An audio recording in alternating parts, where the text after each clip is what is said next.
The gentle goodbye, 5 signs we often miss until it's too late. It started with a loose belt. I remember noticing how my grandfather's trousers needed to be tightened more than usual. I joked about him finally winning the battle against Mom's hearty meals, and he chuckled, brushing it off as eating less because old age makes you lazy. At the time, I believed him. I wanted to believe him. But now, looking back, I realize that was the first whisper of goodbye. It's funny how we overlook small things.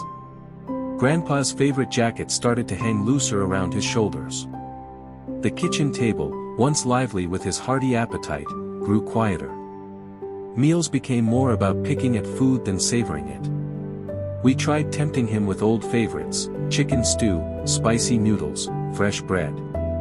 He'd smile, take a polite bite, and then push the plate away. "I'm just not that hungry anymore, kid," he said. At family gatherings, his seat felt emptier, not because he wasn't there, but because a part of him seemed to be fading. Later, we understood. The body, when preparing for its final journey, lets go, weight, muscle, hunger. It's a gentle surrender. We thought more food could fix it. It couldn't. Instead, we shifted, smaller portions, favorite fruits, warm soups he could sip slowly. And more importantly, we sat with him, plate or no plate, just to share the moment. Grandpa was never the type to nap during the day. In his prime, he could outwork men half his age. Even in his 70s, he loved fixing things around the house. But then, a short walk to the garden left him winded. Climbing the porch steps became an expedition. I remember one afternoon vividly. I found him sitting halfway up the stairs, head bowed, catching his breath. "Just resting these old bones," he joked weakly. But his eyes, those lively, mischievous eyes, looked different. Duller. Tired. No amount of sleep seemed to revive him. The fatigue wasn't physical anymore, it came from somewhere deeper, like a lantern slowly dimming.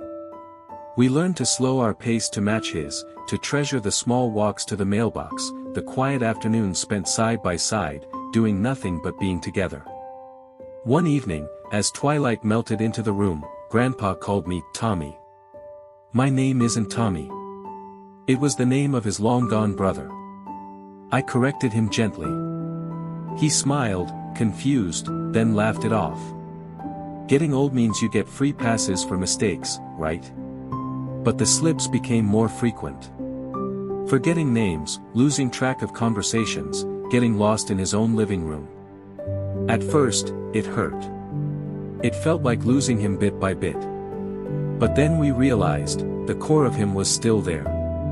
The love, the tenderness, the stubborn sparkle. Instead of testing his memory, we entered his world. If he thought it was 1952, we danced along. If he mistook me for someone else, I simply became that someone for a while. The goal wasn't to correct, it was to connect. Colds that lingered. Cuts that didn't close.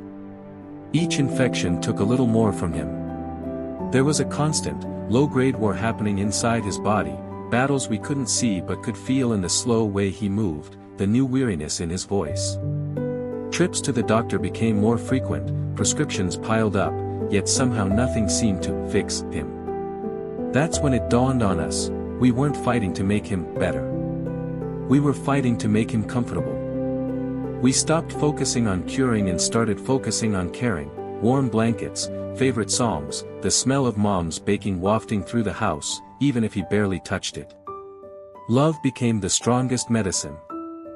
I will never forget the way his breathing changed. At first, it was just a slight irregularity, a soft wheeze, a pause between breaths. Then, deeper sighs. Sometimes long stretches where we held our own breath, waiting for his next inhale. His hands, once so steady, turned cool. His fingertips took on a bluish hue. The body, in its infinite wisdom, was slowing down. It was prioritizing heartbeats over footsteps, breath over words. In those moments, the house became quieter, heavier, wrapped in a stillness that felt sacred. We learned to sit silently, holding his hand, listening to the soft in and out that tied him to us a little longer. Each breath, a gift. Each pause, a prayer.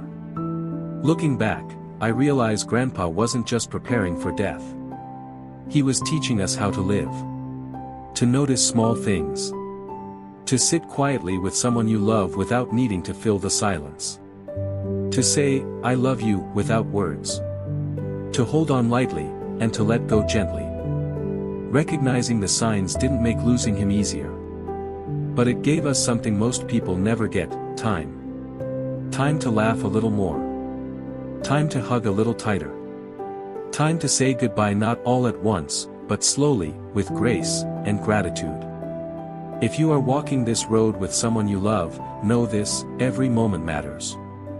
Not because it's the end, but because it's still now. And now is a gift.